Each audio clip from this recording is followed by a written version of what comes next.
Happy Friday, everybody. Sammy Kincaid, your public information officer. And thank you so much for hanging out while we're a little bit late today. But I got with me Deputy Chief Tyler Chandler, Investigative Analyst Taylor Givens, and also Rich Frankish. How you guys doing today?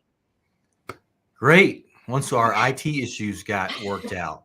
I know there's a delay. We're almost an hour late, but what our IT department figured out, which they're amazing, but the city's content blocker was actually blocking StreamYard. So that's why it was intermittent, and we could get in and we couldn't get in, and we could go live and we couldn't go live, but we figured it out. We're here. And we're finally here. Yeah, we are here. So that's good. But we're finally here. We can talk about some weekly numbers. Rich, do we have some good weekly numbers to talk about today? We sure do. This week we're covering May the 2nd through May the 8th. Let's get right at it. 878 police calls for service, 79 fire calls, 23 crime reports, 85 arrest charges, 457 traffic stops, 214 citations, 30 non-injury crashes, and 4 injury crashes. So the injury side came down a little bit. The non-injury side came up a little bit. Still not good to see crash numbers that high, though. Yeah. Still, they're a lot better than the 50s. I like Absolutely. To see that 0, but definitely I don't like it higher than 30 either. I like to get more back to the average than the high that we've been seeing. Really, we look at the data to try to figure out why crashes are occurring. A lot of it's just related to distracted driving and people not paying attention because their phones or some other distraction in the vehicle. And then on to the crime reports. We had 5 family disturbances, 4 each of fraud and theft, 3 each of harassment and property damage, and a couple of burglaries and trespassings. Yep. And on our arrest charges for the week, 20 drug-related, 15 traffic-related, 14 driving unsuspended or revoked, 8 arrest warrants and shopliftings, 3 DUIs. Sadly, seeing those DUIs very consistently here the last probably several weeks or month. A couple of criminal trespassings, evading arrest, and really juvenile. You can see the rest there. Had a disorderly conduct. A couple of domestic assaults this week, one simple and one aggravated. Never good to see those on there. But some real good proactive numbers there at the very top, drug-related, traffic, etc. Yeah, you can tell that that is from the officers' proactive work when they're finding those drugs, traffic-related violations, the driving on suspended revokes, and of course, wanted people. The majority of arrest charges come from their proactivity, not a call for service for us. And they're out there getting after it every day to keep the city safe, which they have to. They have to be proactive. We constantly get a crime pressure from areas around us, Nashville, higher crime rate, where folks out of Nashville come to our area to commit crime. And we just work so hard to ensure our community remains safe through ways we hold others accountable through law and just being on top of it as the police and ensuring that our community members and our businesses don't become victims of crime. And our officers do fantastic work at that to keep our crime rate low. And then on our neighborhood and school zone traffic enforcement, of course, we covered Waltons Grove, Park Glen, Woodridge Place, all the school zones, Clemens Road, Belinda Parkway, and Providence Parkway, 105 stops, 80 citations, 3 arrests. Really good numbers for the team there this week. They did a great job. Sure. We're in those neighborhoods, and sure neighborhoods are safe. Great. And under the Guardian Shield program, the top 3 numbers everyone really likes there is the stolen cars at 178 recoveries, stolen plates at 72 recoveries, and 122 wanted persons since we've had that program. Great. And that's what I got for you on stats this week, Sammy. That's fantastic. I love seeing the difference in the numbers each week, especially on this last one. But a good thing that those crash numbers went down.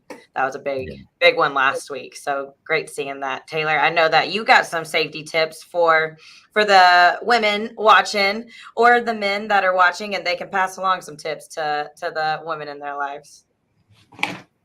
Absolutely. I just kind of wanted to talk about some female personal safety tips. Let's see. Deputy Chief, are you able to throw that one up for me?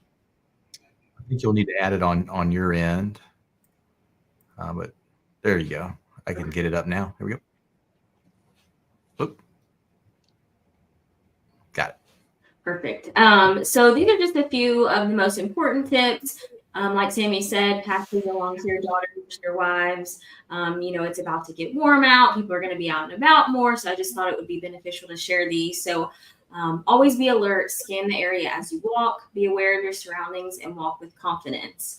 That really just shows that you're not in a vulnerable state, showing that you're confident and that you got your head on a swivel and you're aware of your surroundings. That person is less likely to mess with you. Avoid shopping or being alone. Try shopping with a friend or relative. Mount Juliet is a very safe area. These tips are, more for if you're out about in an area that's not as safe as Mount Juliet, but I still thought it would be beneficial to share that. Always try to stay in a pair of 2 or 3 or 4 people if you're out in an area that you're unfamiliar with. Park your vehicle in a well-lit area and close to buildings. If you park during the day and return at night, try to park next to a light pole. If you are parking somewhere where it's lit and then you come back and it's nighttime, try to find that spot that will be lit when you come back. And then park close to a store. A lot of stores have exterior cameras, so the closer you park, more oftentimes than not, they're going to be able to see you in that camera view. Don't check in on social media apps when you arrive somewhere. Criminals will be able to digitally stalk you and know your every move when you're not at home. So, I know people like to post where they're at on social media. Always make sure your social media is locked down just to people that you know if you are going to post something like that. But I always try to tell people to steer clear of posting exactly where you are in the moment, just so someone can't pinpoint exactly where you are and know that you're not home or that you are home by yourself. Other considerations for self-defense are lawful carrying and possession of self-defense devices. We've talked about that before. And also, I just kind of wanted to throw this in there as well. Sign up for self-defense classes. We're going to have some upcoming classes, I'm sure, here at the police department. So that's always a good opportunity to be taught some, self-defense tactics to keep you safe when you are out and about as well. Yeah. They're actually in the middle of one of those women's self-defense classes right now. The first week was last week, and that's quarterly for throughout the year. That's awesome.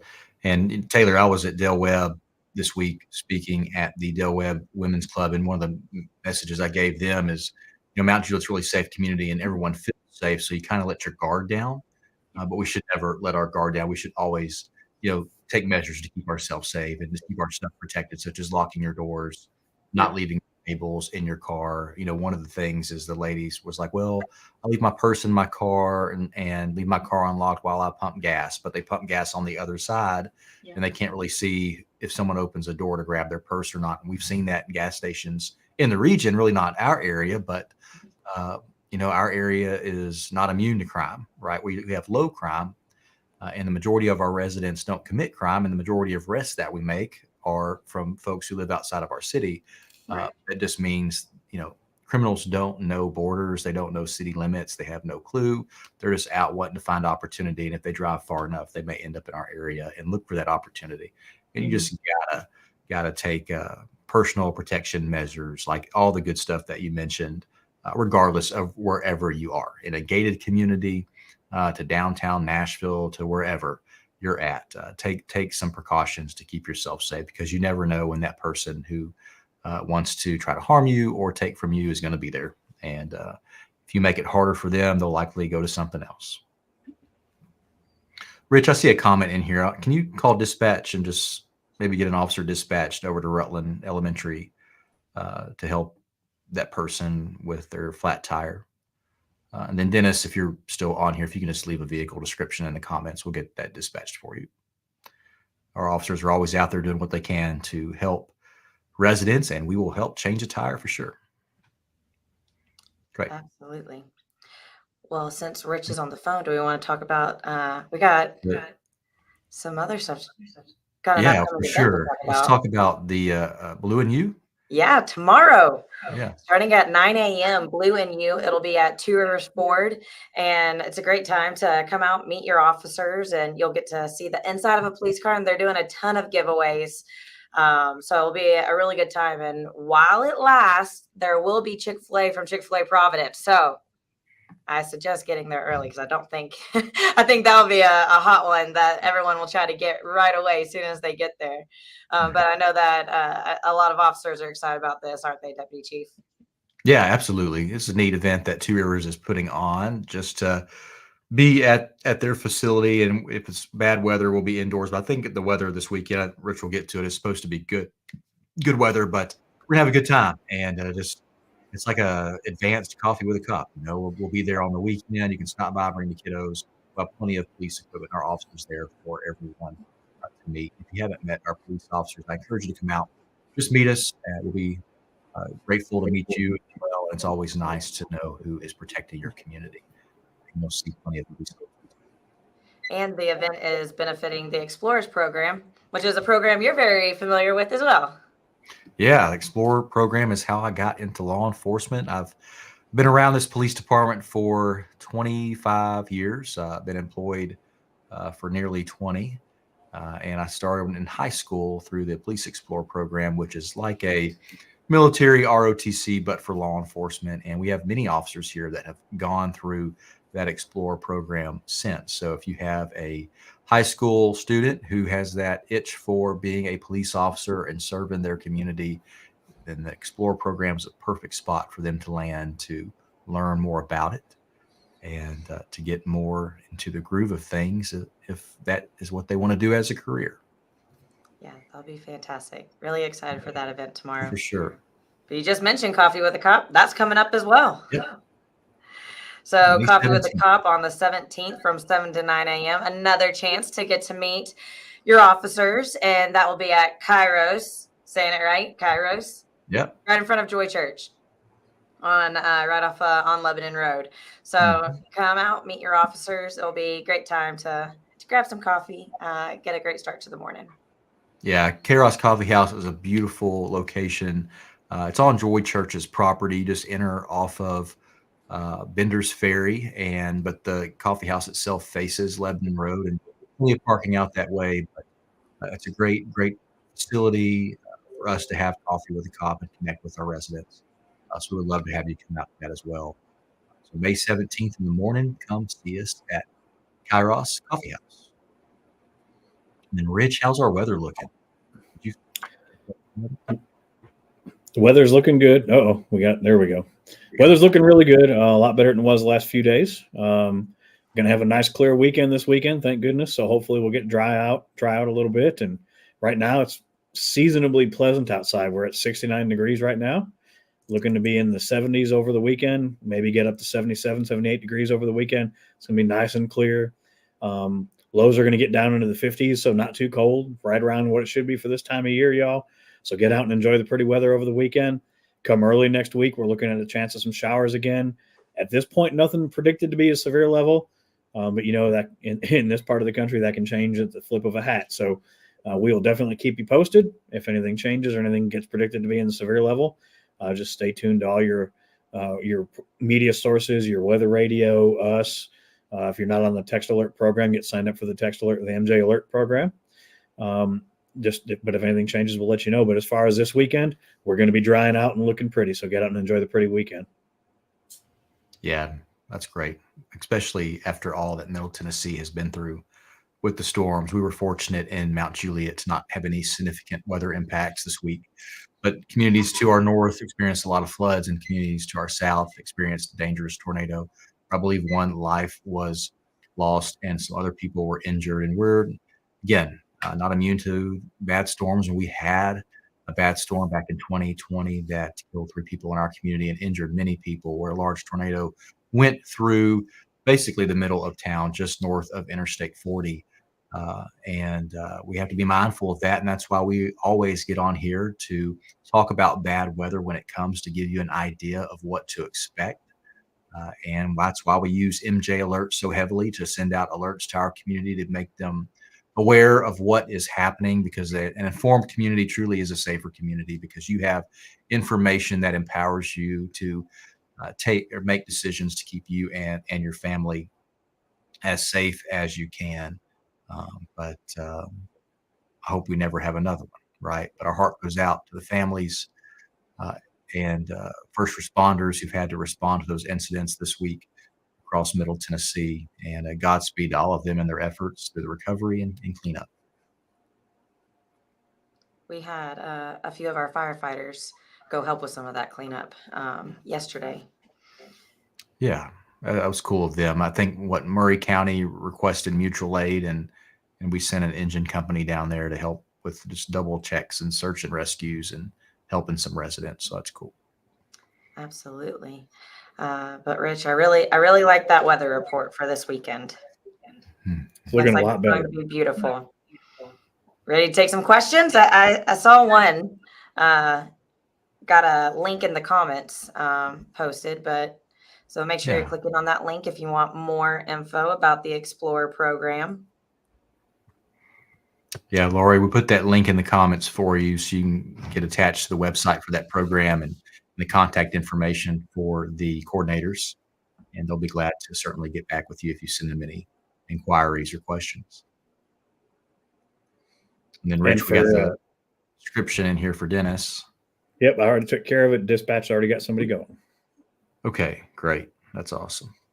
And one other event coming up for tomorrow too. Chief, I don't know if you still have the little flyer there for the Boy Scouts pancake breakfast coming up at St. Stephen's tomorrow. So if you're looking for some good pancakes, come see the Boy Scouts up at St. Stephen's tomorrow morning from 7 to 11. Come get some good grub. It's a really great event. They do a really great job. The Boy Scouts really work their butts off for that event. And I've been up there several times the last few years. A lot of us go up there and support that event. So come get some pancakes before you go down to Two Rivers Ford. Make sure you hit both events. Be a great fun day to see a lot of us at both events. It's a good way to spend a day with some Boy Scouts at there, and come see us down at Two Rivers. So come support both events. It'll be a lot of fun. Yeah, Rich, what time are you getting to the pancake breakfast? I'll probably be there right at 7 o'clock. Oh, that's early for me.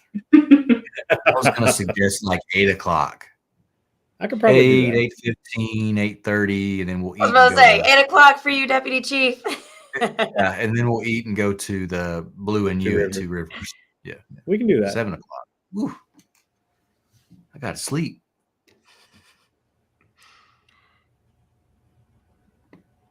So Colton has a question about what's going on Willoughby Station. They're out there on a crash that is likely caused by an impaired driver. Thankfully, no serious injuries, and their officers are working through that now, but they do have someone in custody, and my guess is it's going to be an impaired driver for what it, well, maybe not. Maybe something more than that. Could have been by reading the notes of the call, it looks like it was a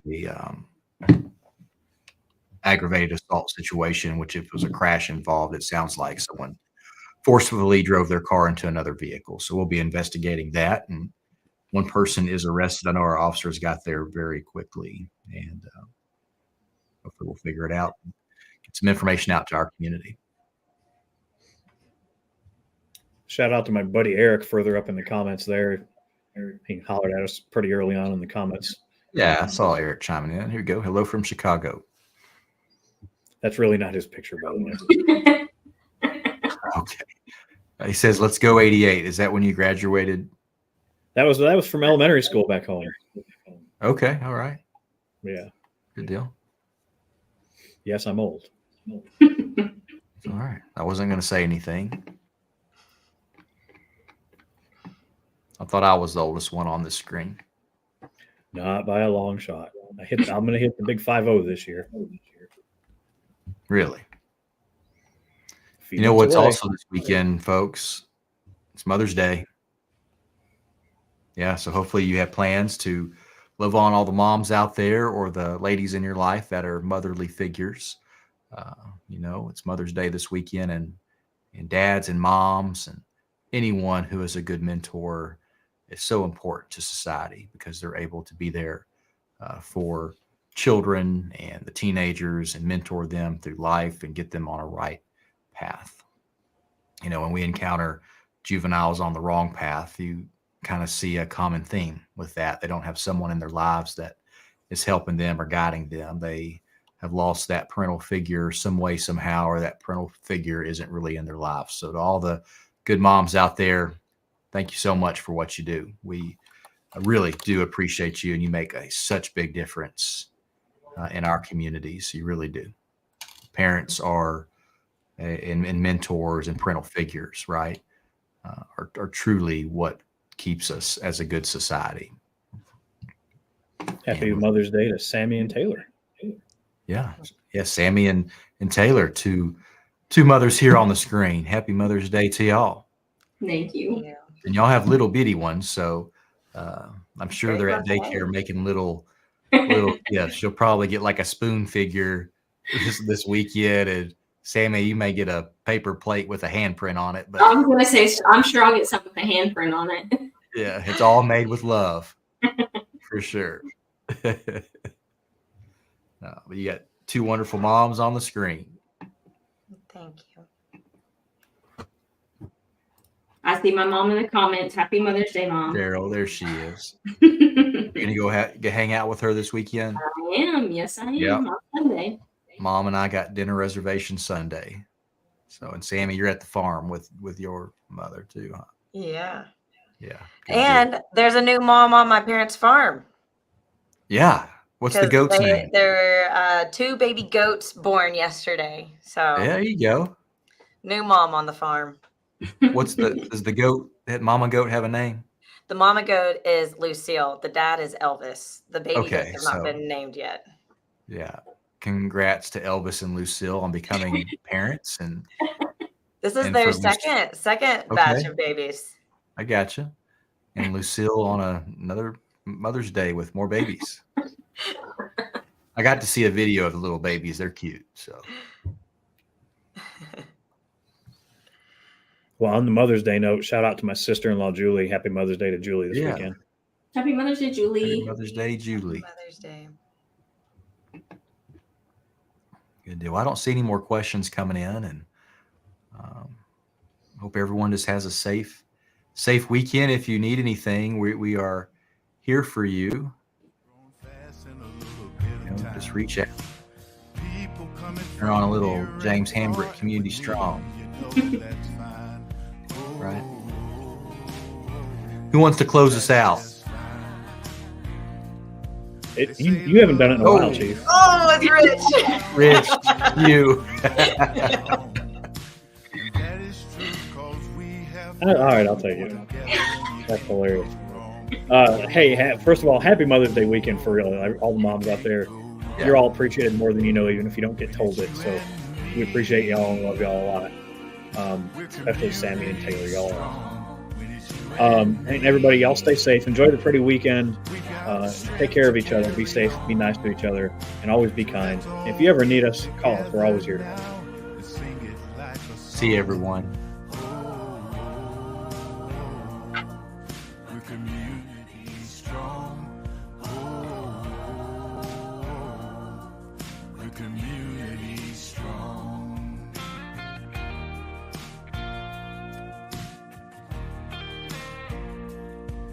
Round here is more than a motto printed on a hat. We really love our neighbor.